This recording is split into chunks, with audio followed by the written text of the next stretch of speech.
quiero saludarles con un pasaje que está en Hebreos capítulo 9, versículo 1. Primero Dios, en marzo cumplo 2 años de predicar en Hebreos. Aquí estamos cada domingo con esta serie que no termina todavía. Hebreos 9:1. ¿Cómo leemos? ¿Cómo dice? Ahora bien, ¿está conmigo? Aún el primer pacto tenía ordenanzas de culto y un santuario terrenal. Versículo 2. Porque el tabernáculo estaba dispuesto así. En la primera parte, llamado lugar santo, estaban el candelabro, la mesa y los panes de la proposición. Check tabais. Kulenesh. Siéntense. Sit down. Bien. Voy a ir despacio. Realmente la serie abarca Hebreos 9:1 hasta el 10:25. La serie es muy larga. Hay mucho donde cortar. Y allá en la pantalla les presento los sermones que vengo predicando. Mi tema es mesa y comunión. En enero 1 les hablé de sustancia y sombra y les dije que la sombra es lo que está en el Antiguo Testamento y la sustancia es lo que tenemos en el Nuevo Testamento. Cuando la gente quiere vivir en la sustancia, en la sombra, o sea, quieren practicar cosas del Antiguo Testamento, usar un kipá, un talí y venir a hacer cultos a la forma del Antiguo Testamento, nosotros tenemos que contextualizarlo, está bien. Pero cuando yo digo que soy un gentil, pero soy judío por cuanto, y empiezo a argumentar, tengo problemas. Si va a alabar así o vestirse así, está bien. Nosotros hacemos eso, pero lo respetamos y le amamos en Cristo. Pero cuando yo digo, yo soy un Francisco Cobo Balam, pero soy israelita, tengo problemas. Porque yo soy mayero y no soy israelita, y aunque creo en el Mesías, pero no soy judaizante. Así que les hablé de sustancia y sombra. Vamos a la pantalla. Y también ahí está el texto que usé y el contexto. Luego les hablé de altar y sacrificio. A continuación les hablé, número 3, acerca de fuente y palabra o símbolo y santificación en Hebreos 4:12 y contextualizado con Éxodo 30, etcétera. Luego les hablé, siguiente diapositiva por favor, les hablé acerca de, hoy voy a hablarles acerca de, vamos para atrás, acerca de mesa y comunión, es mi tema de hoy.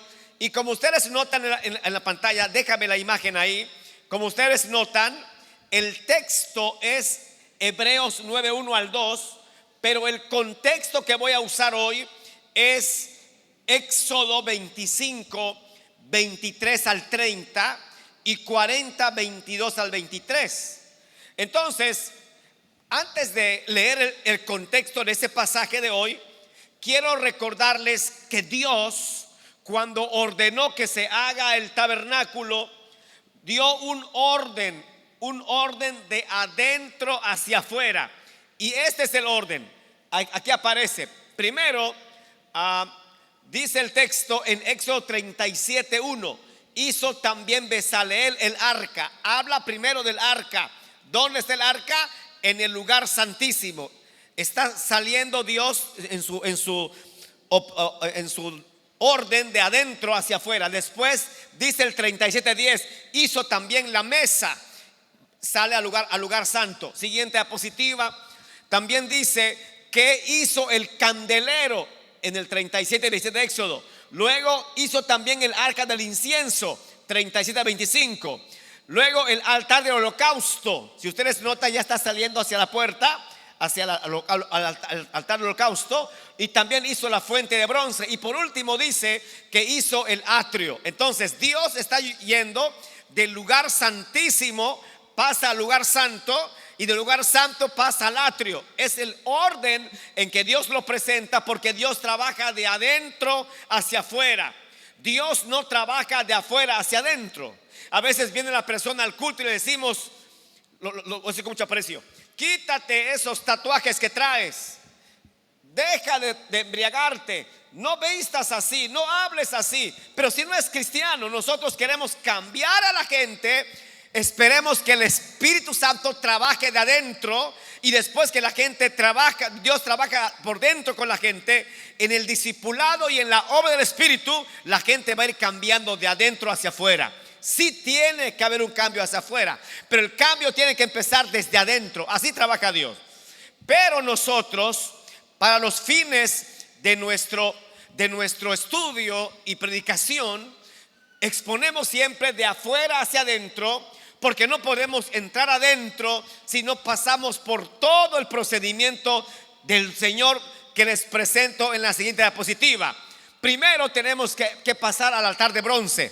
¿Está conmigo? Bueno, si somos más explícitos, primero en la puerta de entrada, en la puerta del tabernáculo.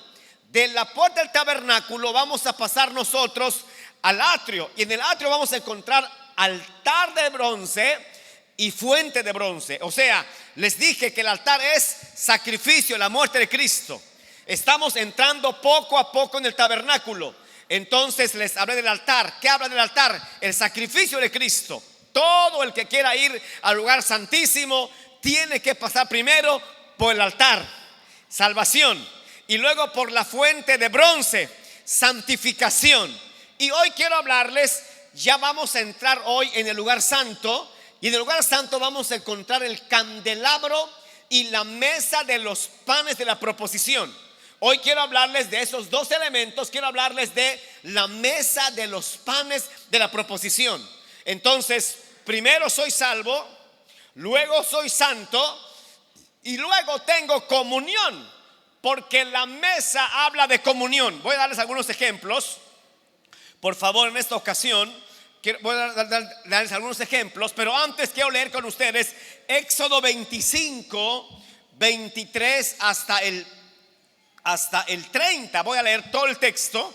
No siempre hago eso, pero cuando es necesario, entonces tengo que leerlo, y lo creo necesario para que contextualicemos y yo me ahorre explicación por cuestión del tiempo. Vamos a leer, por favor, Éxodo 25, 23 al 30. No lo traigo en la pantalla, pero se lo trae en la Biblia. Vamos a leerlo. Dice: harás asimismo una mesa de madera de acacia, su longitud será de 2 codos, y de 1 codo su anchura, y su altura de 1,5 codos, y la cubrirás de oro puro, y le harás una cornisa de oro alrededor. 25, lea conmigo. Le harás también una moldura alrededor de 1 palmo menor de anchura, y harás a la moldura una cornisa de oro alrededor. 26, y le harás 4 anillos de oro, los cuales pondrás en las 4 esquinas que corresponden a sus 4 patas. 27, debajo de la moldura. 28, harás las varas, y con ellas será llevada la mesa. 29, harás también sus platos, sus cucharas, sus cubiertas y sus tazones, con que se libará, de oro fino lo harás. Y pondrás sobre la mesa el pan de la proposición delante de mí continuamente. Ahora Éxodo 40, 22 y 23 dice: puso la mesa en el tabernáculo de reunión, al lado norte de la cortina, fuera del velo, y sobre ella puso por orden los panes delante de Jehová, como Jehová había mandado a Moisés. Hasta ahí. Quiero empezar pues hablando en esta ocasión acerca de los materiales de la mesa. Los materiales de la mesa. Dice el texto: harás asimismo una mesa de madera de acacia. Deténme la imagen ahí, por favor. Los materiales de la mesa: madera de acacia. Yo les dije que eso habla de comunión. La mesa habla de comunión, y voy a darles un ejemplo para sustentarlo. Vamos a 2 de Samuel capítulo 9, versículo 1, y vamos a leer hasta el versículo 7, por favor. Ahora el texto mismo va a explicar lo que quiero decir para no abundar mucho y no dar mi propia explicación, porque el texto está explícito. Segundo de Samuel 9:1, vamos a leer. Dijo David: ¿ha quedado alguno de la casa de Saúl a quien haga yo misericordia por amor de Jonatán? Y había un siervo de la casa de Saúl que se llamaba Siba, al cual llamaron para que viniese a David. Y el rey le dijo: ¿eres tú, Siba? Y él respondió: tu siervo. El rey le dijo: ¿no ha quedado nadie de la casa de Saúl a quien haga yo misericordia de Dios? Y Siba respondió al rey: aún ha quedado un hijo de Jonatán, lisiado de los pies. Versículo 4. Entonces el rey le preguntó: ¿dónde está? Y Siba respondió al rey: he aquí está en casa de Maquir, hijo de Amiel, en Lodebar. Entonces envió el rey David y le trajo de la casa de Maquir, hijo de Amiel, de Lodebar. Y vino Mefiboset, hijo de Jonatán, hijo de Saúl, a David, y se postró sobre su rostro en reverencia. Y dijo David: Mefiboset. Y él respondió: he aquí tu siervo. Y le dijo David: no tengas temor, porque yo a la verdad haré contigo misericordia por amor de Jonatán tu padre, y te devolveré todas las tierras de Saúl tu padre, y tú comerás siempre a mi mesa. Ese es el punto, es la imagen del texto. Un siervo que debiera morir por cuanto Saúl trató mal a David, pero David le perdonó la vida. Y aunque lisiado, y aunque vivía en Lodebar, Lodebar se traduce en español lugar sin pastos, un lugar desierto donde estaba viviendo este muchacho. Lo saca David de un lugar sin pastos y lo pone en la mesa del rey. Eso es comunión. Den un aplauso a Cristo Jesús, por favor. Aleluya. Entonces, usted viene del mundo, viene del pecado, pasa por la cruz, se lava por la palabra y por el espíritu, pasa por la cruz en el altar de bronce, se lava por la palabra y por el espíritu en la fuente de bronce. Y después que soy salvo, ahora no más como migajas del pecado, ahora como en la mesa del rey, aquí libre para la gloria del Señor Jesucristo, sano y salvo para la gloria de Dios. Puedo darles 1000 ejemplos: el hijo pródigo, o Lázaro que estaba muerto, y Jesús lo resucitó. Dios hecho carne, lo resucitó. Y dice el texto en el 12:2, y le hicieron ahí una cena de Juan, 12:2 de Juan, y le hicieron ahí una cena. Marta servía y Lázaro era uno de los que estaban sentados a la mesa con él. Entonces él había muerto, Jesús lo resucita y ahora lo pone en su mesa. Como nosotros estábamos muertos en pecado, pero ahora nos resucita Jesús y nos pone en su mesa. Otro aplauso al Rey Jesús, por favor, denle gloria. Esto me emociona. Estoy empezando. Ahora, leamos Efesios 2:5. Leamos Efesios 2:5. Vamos a leerlo, por favor. ¿Cómo dice? Aún estando nosotros muertos en pecados, nos dio vida juntamente con Cristo. Y entre paréntesis, por gracia sois salvos. Versículo 6. Y juntamente con Él nos resucitó y asimismo nos hizo sentar en los lugares celestiales con Cristo Jesús.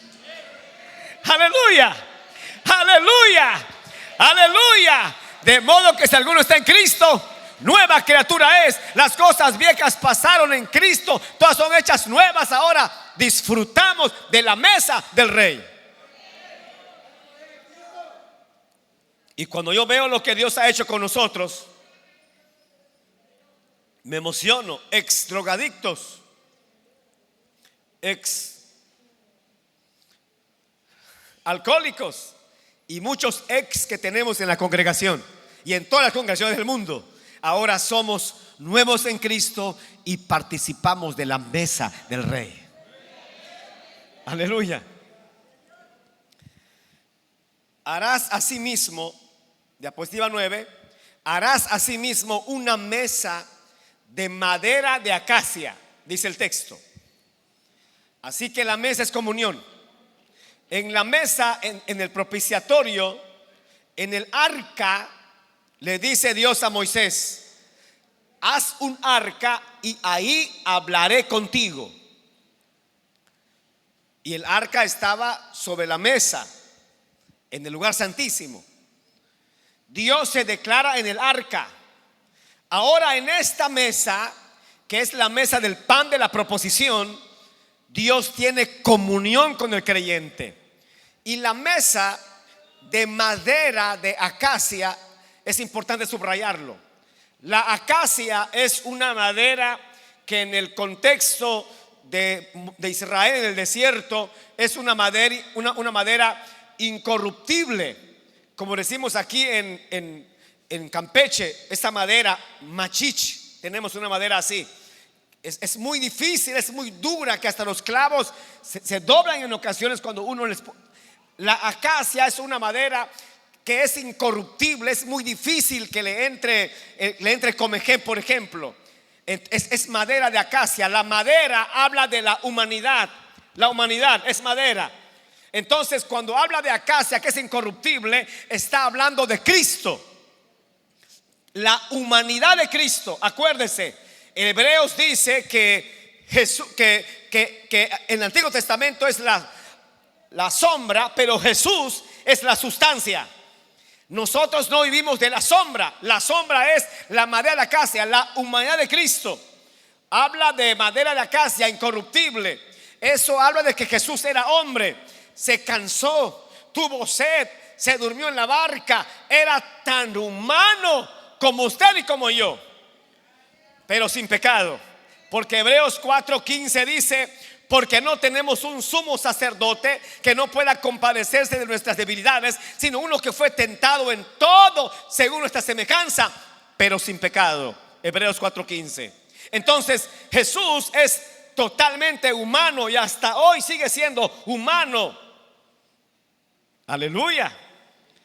Pero dice el texto en el 25:24, en el 25:24 dice: lo cubrirás de oro puro. Si vas por favor a mi diapositiva 11 y luego 12. Y lo cubrirás de oro puro.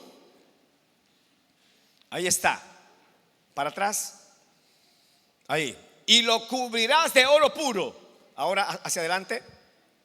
Ahí está. El oro puro ahora no habla de la humanidad, ahora habla de la deidad de Cristo. O sea, que Jesús es tan humano como es tan Dios. Uno que era perfectamente hombre, pero que ahora es perfecta y completamente Dios hecho carne. No se puede desligar una cosa de otra. Dice Filipenses 2:6-10: haya pues en vosotros este sentir que hubo también en Cristo Jesús, el cual, siendo en forma de Dios, no estimó el ser igual a Dios como cosa que aferrarse, sino que se despojó a sí mismo, tomando forma de siervo, hecho semejante a los hombres.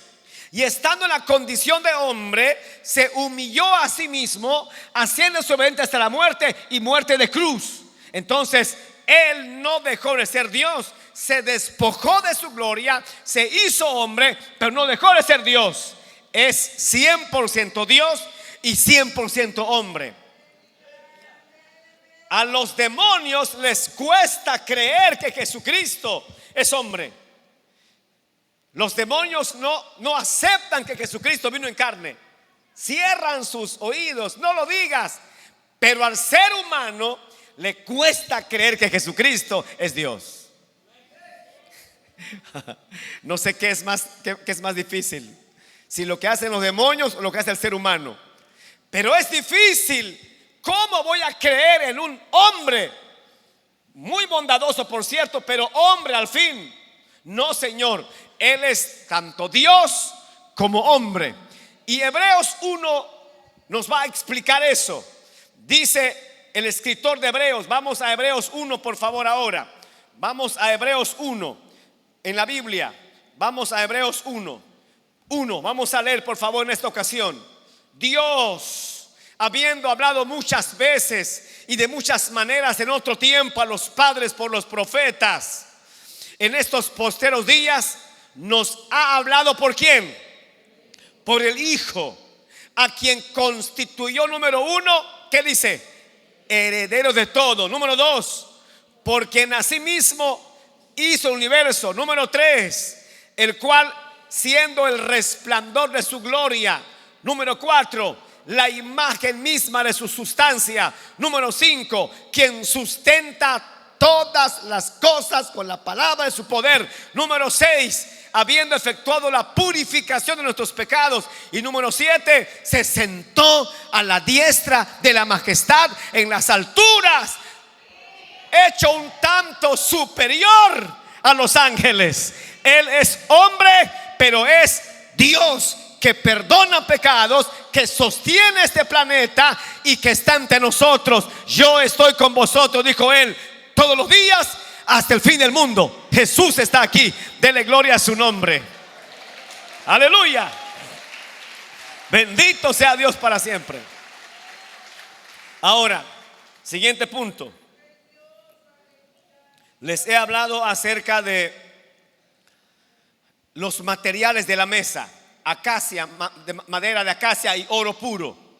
Punto número 2, quiero hablarles acerca de las medidas de la mesa. De las medidas de la mesa. Acuérdese, es sombra y sustancia. Todo tiene un porqué en el Antiguo Testamento. Nada es por coincidencia. Todo tiene una razón de ser. Dice Éxodo 25:23 que su longitud, como dice, será que de 2 codos. 2 es comunión. 2. La mesa tenía 2 materiales: madera y oro.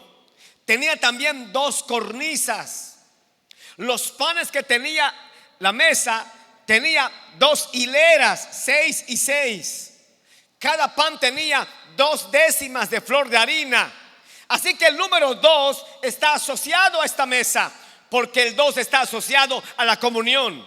Por ejemplo, dice Eclesiastés 4:9: mejores son 2 que 1, porque tienen mejor paga de su trabajo. Versículo 10: porque si cayeren, el uno levantará a su compañero, pero hay del solo, que cuando cayere no habrá segundo que lo levante. Versículo 11: también si 2 duermen juntos, se calentarán mutuamente, mas ¿cómo se calentará uno solo? Versículo 12: y si alguno prevaleciere contra uno, 2 le resistirán. 2 es comunión. Mateo 18:20: porque donde están 2 o 3 congregados en mi nombre, ahí estoy yo en medio de ellos. Así que 2 es comunión. Pero luego dice el texto, siguiente diapositiva, en Éxodo 25:23 dice: y de 1 codo su anchura. Ahí tenemos el texto en la siguiente diapositiva. Trato de ilustrar lo que estoy explicando, lo que estoy diciendo: 2 codos y 1 codo.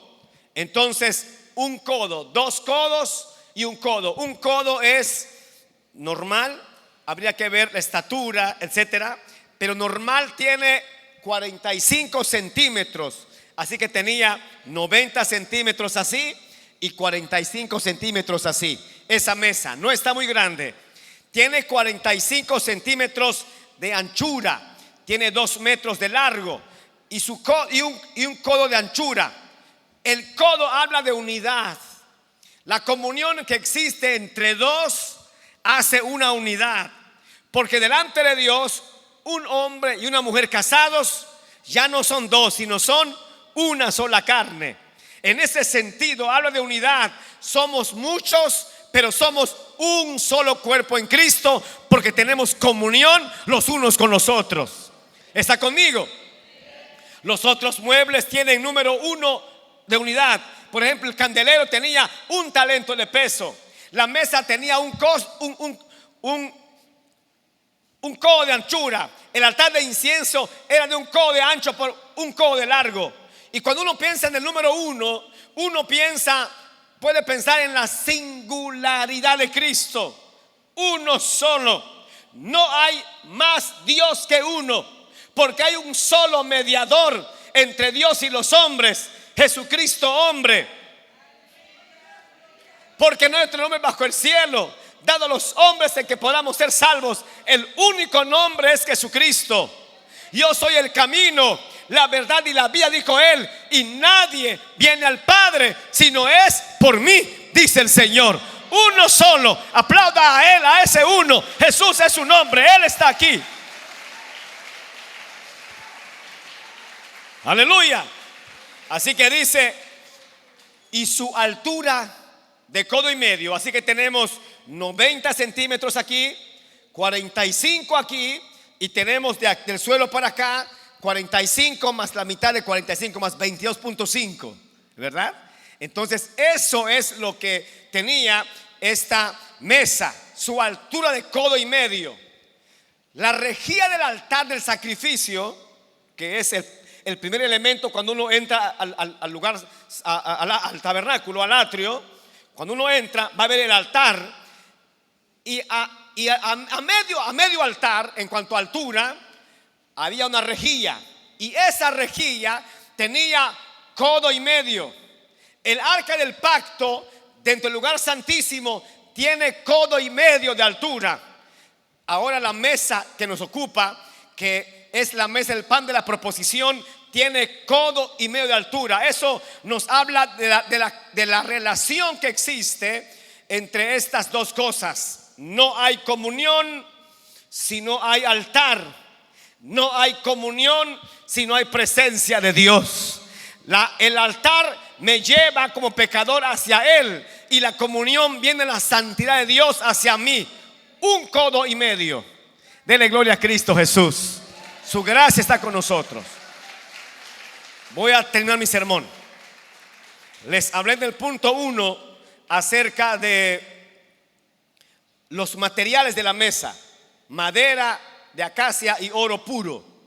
Punto 2, las medidas de la mesa. Punto 3, hechura de la mesa. Y termino. Dice el texto: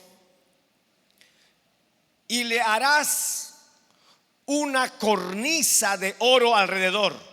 Una cornisa. Versículo 25. Le harás también, lo tiene en pantalla, le harás también una moldura alrededor de un palmo menor de anchura, y harás a la moldura una cornisa de oro alrededor. Creo que la imagen lo va a explicar. La siguiente imagen lo va a explicar. Ahí está. Eso que usted ve es doble cornisa. La primera que está hacia afuera y la segunda que está hacia adentro. Déjame la imagen ahí. Esa imagen es un borde en forma de corona, por decirlo así. Da la idea de una realeza. Entonces este mueble tenía dos cornisas, como el versículo que acabo de leer, dos coronas.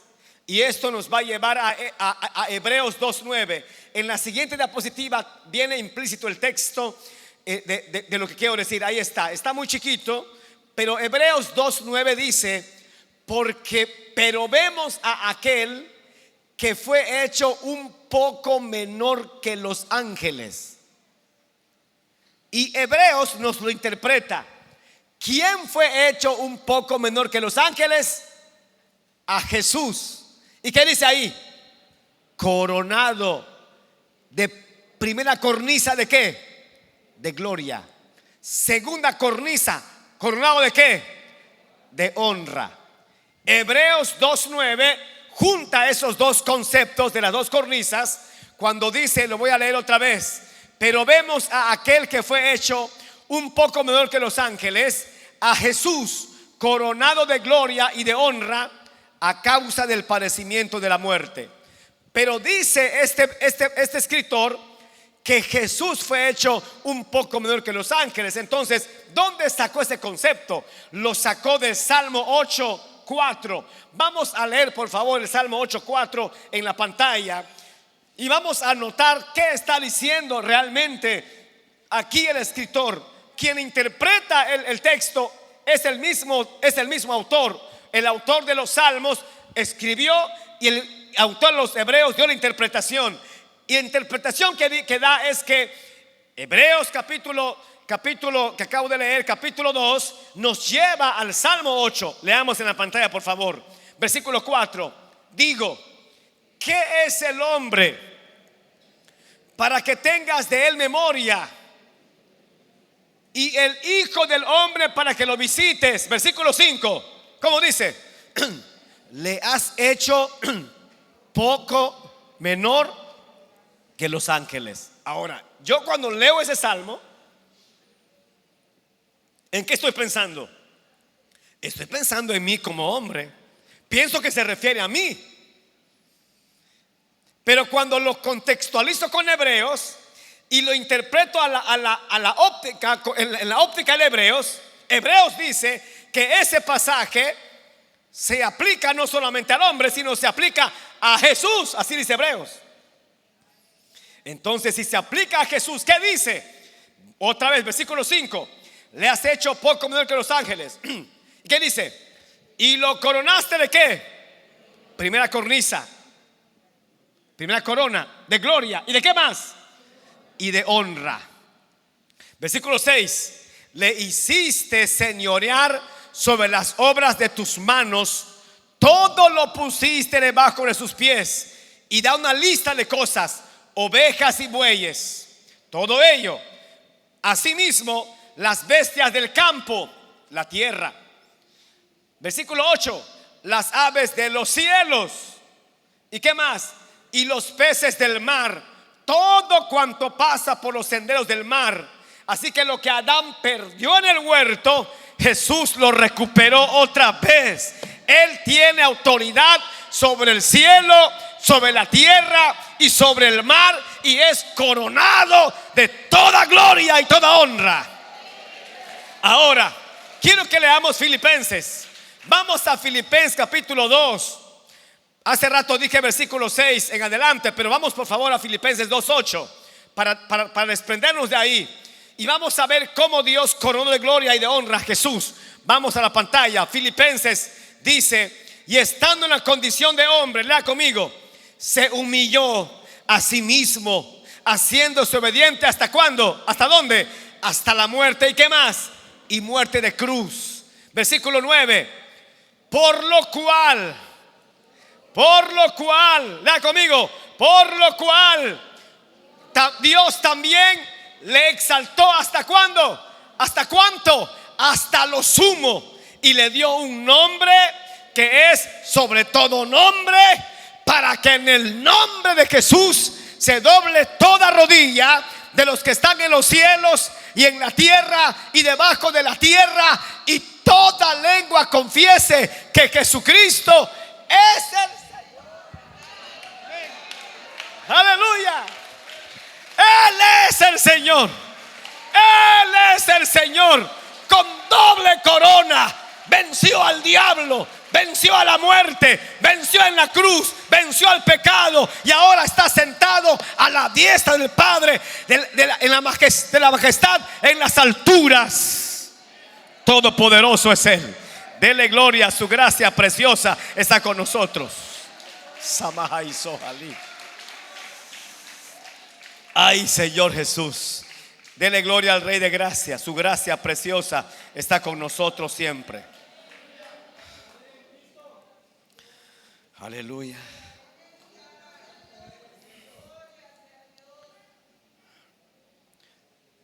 Y le harás también una moldura alrededor. Le harás también una moldura alrededor. Una moldura. En la siguiente imagen les presento la idea de la moldura. El texto que aparece en la imagen lo extraje de la versión Biblia Jerusalén latinoamericana, y dice así: es el Salmo 18:45. Los extranjeros desfallecen y salen temblando de sus fortalezas. Fortaleza es moldura. Así que la idea aquí es que habla de que los enemigos confían en su fortaleza. Ellos vienen contra el pueblo de Dios, pero Dios está haciendo una fortaleza alrededor de la mesa. Jesús es protección y fortaleza, es garantía de seguridad, es satisfacción para aquel que habita al abrigo del Altísimo. Y quiero leerlo con ustedes ahora con un poco más de emoción. Vamos al Salmo 91, vamos a leerlo, por favor. Esto es fortaleza, esto es moldura. Vamos a leerlo. El que habita, léalo conmigo, el que habita al abrigo del Altísimo.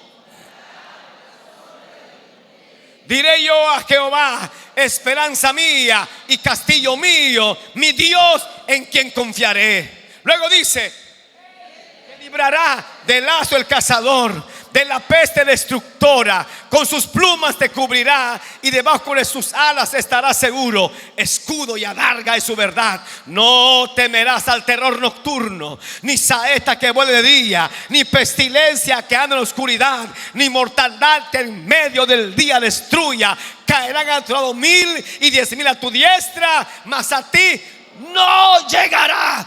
Isaías 54:17. Vamos, multimedia.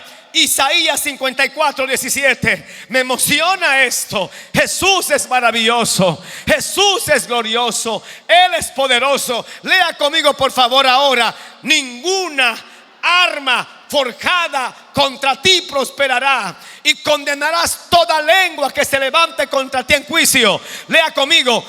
Esta es la herencia de los siervos de Jehová, y su salvación de mí vendrá, dijo Jehová.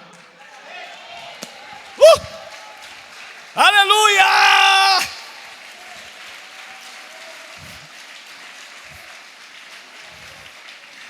Por eso predico como predico. Usted no deje de orar 24/7. No se avergüence de llamarse hijo de Jesucristo. Diga que es cristiano, diga que es hijo de Dios. Que lo sepa el infierno, que lo sepa el vecino, que lo sepa el cielo, que lo sepan los que están bajo la tierra. Jesucristo es el Señor y nosotros tenemos comunión con Él.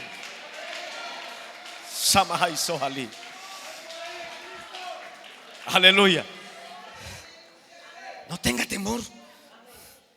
No tenga temor. No somos triunfalistas, porque también hay ocasiones que nos golpean el enemigo y perdemos una batalla. Pero no perdemos la guerra, porque la batalla la perdemos nosotros, pero Él nunca pierde una sola. Por favor, iglesia, abra sus ojos espirituales. Miren quién es con quien tenemos comunión en la mesa. Quien come con nosotros en la mesa no es Francisco Cobó, es Jesucristo el Señor, Dios de gracia, maravilloso Rey de gloria. Confiar en Él tiene sentido. Quiero terminar. Les he hablado acerca de los materiales de la mesa, las medidas de la mesa, la hechura de la mesa. Quiero hablar acerca de, y para terminar, aplicaciones prácticas de la mesa de los panes. ¿Qué nos enseña eso? ¿Qué nos dice eso? Nos dice muchas cosas. Pero hay dos menciones de comunión en el Nuevo Testamento. Hay dos menciones de comunión en el Nuevo Testamento. Las primeras, hay más, pero las primeras. Y la primera es una comunión horizontal. Tiene que ver unos con otros. Por favor, oh Espíritu Santo, revela esta palabra. Que nuestra mente pueda abrirse en esta mañana. Que nuestro corazón pueda extenderse en esta mañana hacia la dimensión del Espíritu en la palabra que está predicando. Es una comunión horizontal. Dice Hechos 2:42, ahí está en la pantalla. Y perseveraban en la doctrina de los apóstoles, en la comunión unos con otros, en el partimiento del pan y en las oraciones. Notemos la comunión en su contexto de acuerdo al texto. Vamos a notar que dice que perseveraban en la doctrina. Entonces, la doctrina es el fundamento de nuestra comunión.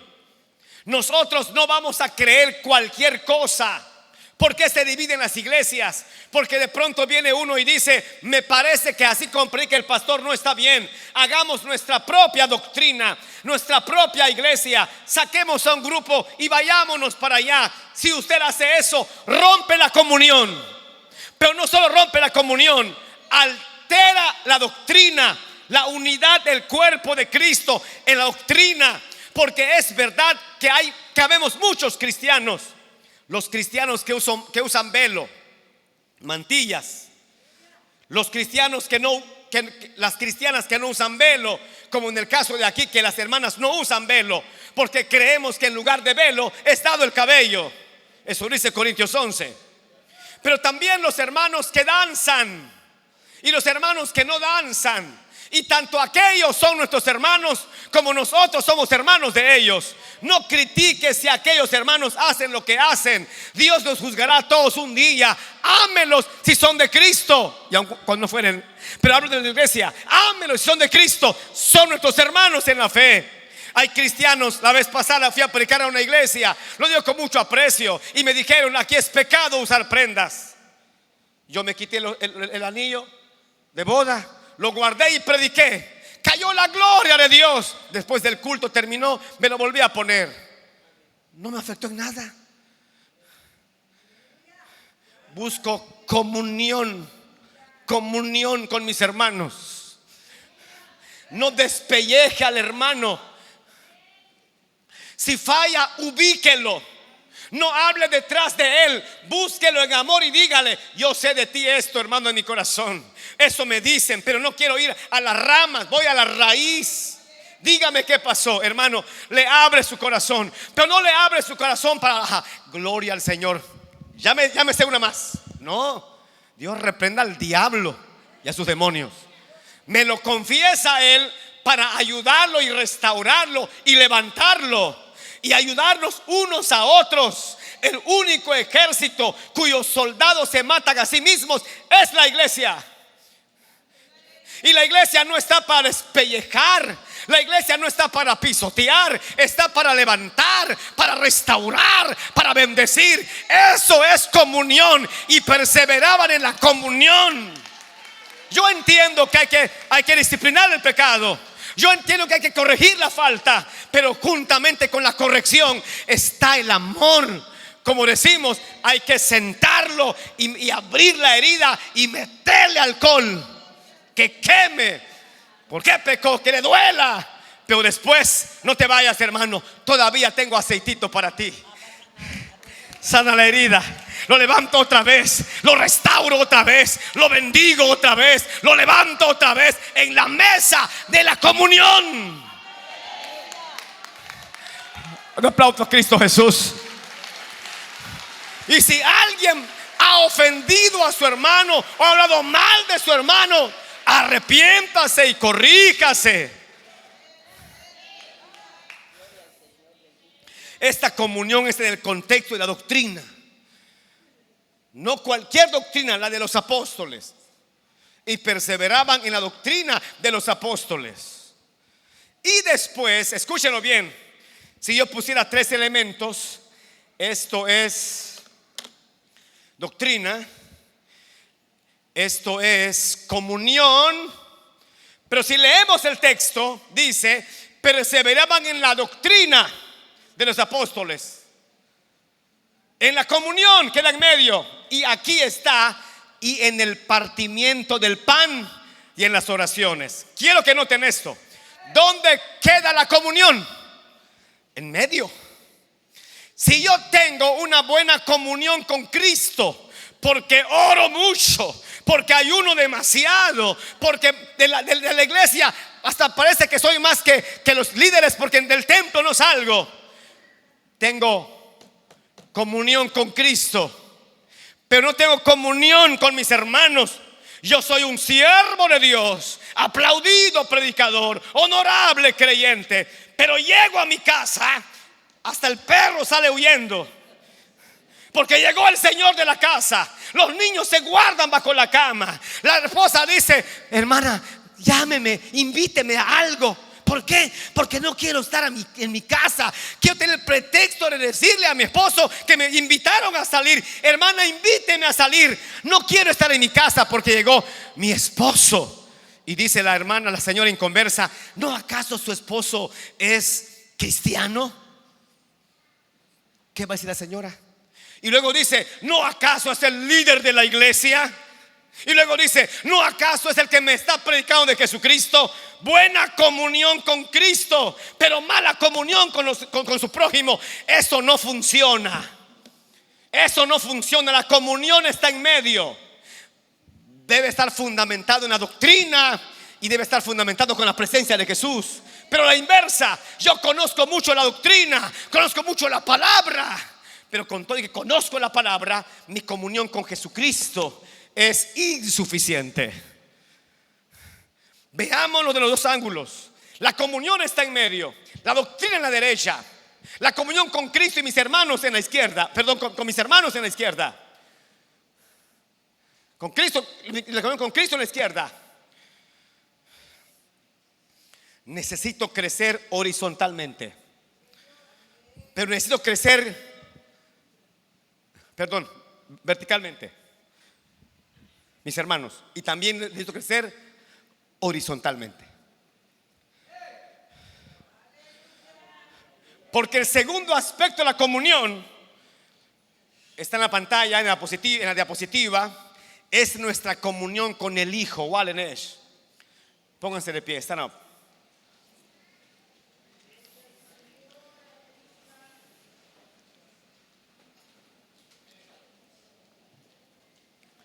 Es la comunión con el Hijo. Está en la pantalla el texto, ¿cómo dice? Fiel es Dios, por el cual fuiste llamados a la comunión con su Hijo Jesucristo, nuestro Señor.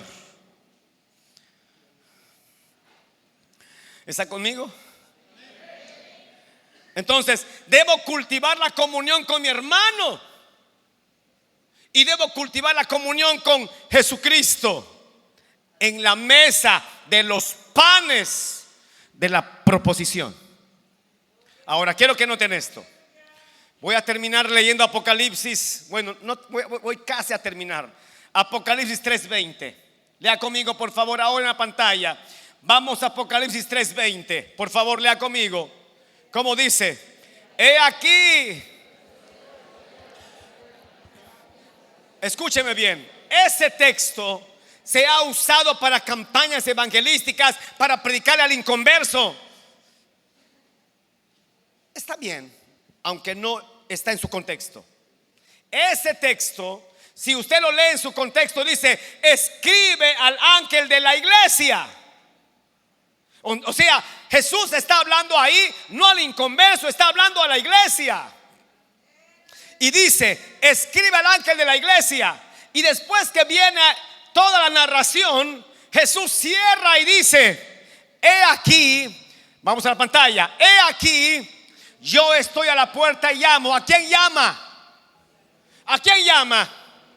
A la iglesia. ¿A quién la llama? ¿A qué la llama? ¿A qué la llama? A la comunión. Porque dice: si alguno oye mi voz y abre la puerta, entraré a él. ¿Y qué? ¿Y dónde cenamos? En la mesa. Si alguno abre la puerta, si alguno abre, el diablo entra y arrebata. Jesús es caballeroso y toca. Si alguno quiere venir en pos de mí, si alguno quiere, si alguno abre. Yo le abrí la puerta a él hace muchos años. No hablo de salvación, hablo de comunión. Hace más de 40 años, cuando era un niño adolescentito, le abrí la puerta de mi corazón y pasé por el altar de sacrificio. Pero les voy a confiar algo. Hace muchos años, cuando recién pasé por altar de sacrificio, yo fui a la mesa de los panes y cultivé con él mi comunión, pero la descuidé. De eso les he predicado mucho. Y cuando me descuidé, perdí mi comunión con él. Tal vez no mi salvación, tal vez, pero perdí mi comunión, mi relación con él. Y muchas veces el Espíritu Santo vino y me dijo: quiero estar en secreto contigo. Y hace un par de años que regresé a la comunión con él. Les dije en otra predicación que la vez pasada estaba yo predicando, estaba yo orando. Y mientras yo oraba, hablaba con él de tú a tú, en la intimidad de mi corazón. De corazón a corazón hablé con él. Y mientras yo hablaba con él, estos ojos literales, materiales, vieron con mis ojos espirituales como un ser pasó así, en segundos pasó así. Yo hice esto. Yo estaba hablando con él y de pronto escuché al Espíritu Santo que me dijo: es Jesús.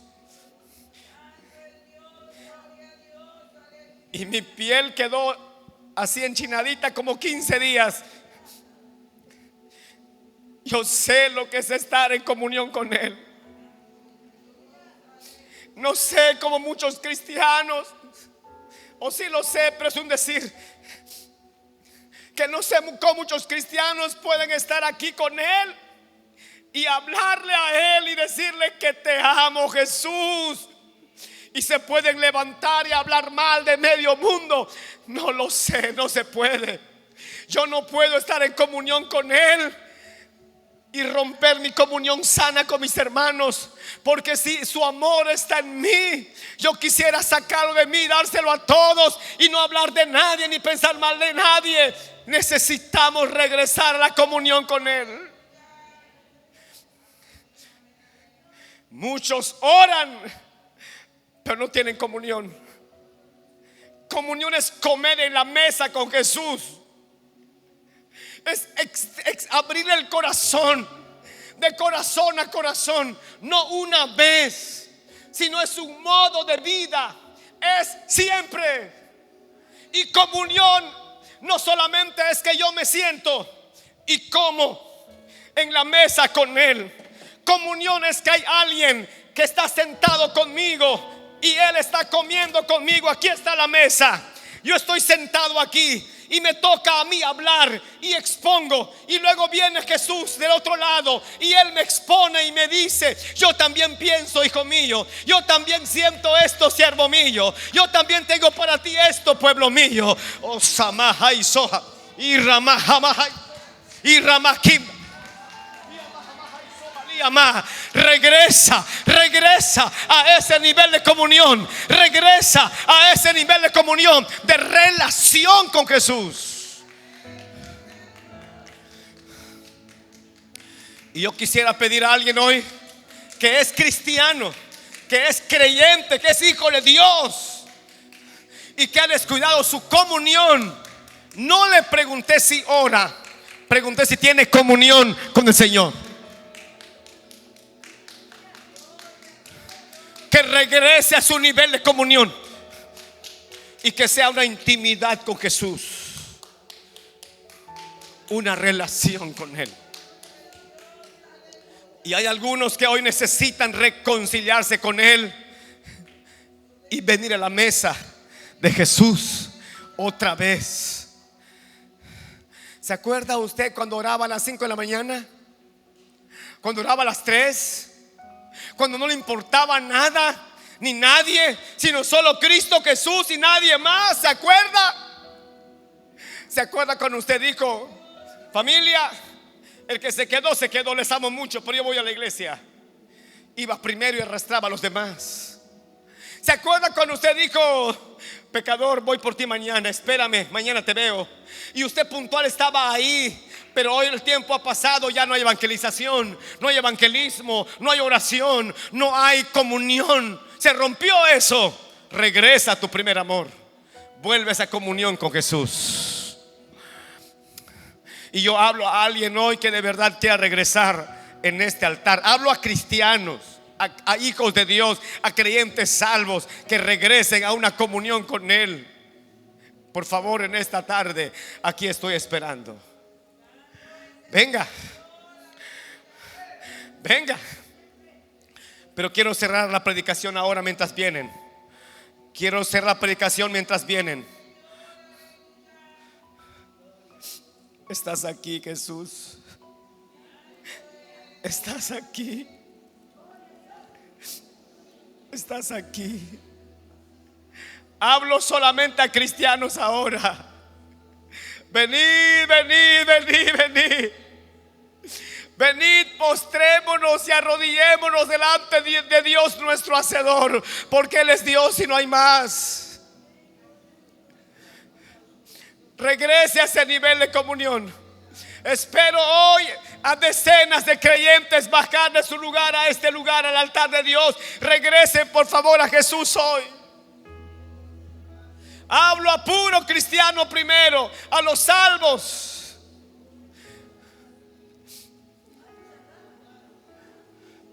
He aquí estoy a la puerta y llamo. Si alguno oye mi voz y abre la puerta, yo entraré a él y cenaré con él y él conmigo.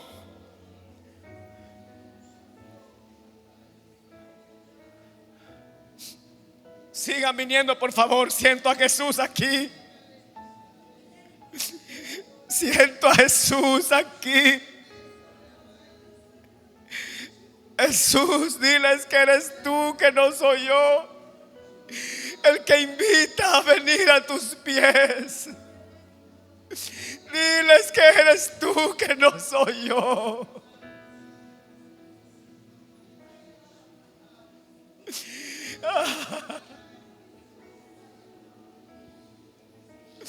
Ahora quiero cerrar en la pantalla con Levítico 22:4.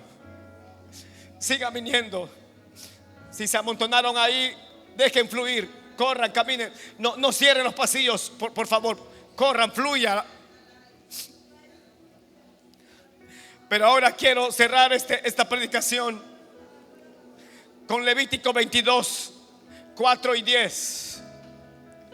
Dice: cualquier varón de la descendencia de Aarón que fuere leproso o padeciere flujo, no comerá de las cosas sagradas hasta que esté limpio. O sea, nadie puede participar de la comunión con Jesús hasta que pasa primero por el altar de sacrificio para ser limpio con la sangre. Necesita ser salvo para que disfrute esta comunión. Versículo 10 de Levítico 22. Ningún extraño comerá cosa sagrada. El huésped del sacerdote y el jornalero no comerán cosa sagrada. Se refiere al pan que está en la mesa de la proposición. O sea, en la mesa de los panes. Y usted necesita ser salvo para poder tener comunión con Él. Y si alguien a Cristo no ha recibido y hoy quiere hacerlo, yo le invito a que venga con el pueblo de Dios aquí al frente, por favor, hoy, y me diga: pastor, yo quiero recibir a Jesús en mi corazón. Yo quiero reconciliarme con Él y que Él sea mi Señor y mi Salvador. ¿Habrá alguien que hoy reciba a Jesús en su corazón? Usted no puede participar de la mesa de la comunión de Cristo si usted no recibe primero a Cristo como Señor y Salvador. Necesita arrepentirse de sus pecados. ¿Habrá alguien que hoy quiera recibir a Cristo Jesús? Venga aquí al frente, por favor. Estoy esperando ahora. Estoy esperando ahora. Venga aquí a recibir a Jesús como Señor y Salvador de su vida. Espíritu Santo, ven. Revélanos a Jesús. Revélanos a Jesús. Revélanos a Jesús. Yo hablo con alguien que hoy va a venir a recibir a Jesús como Señor y Salvador de su vida.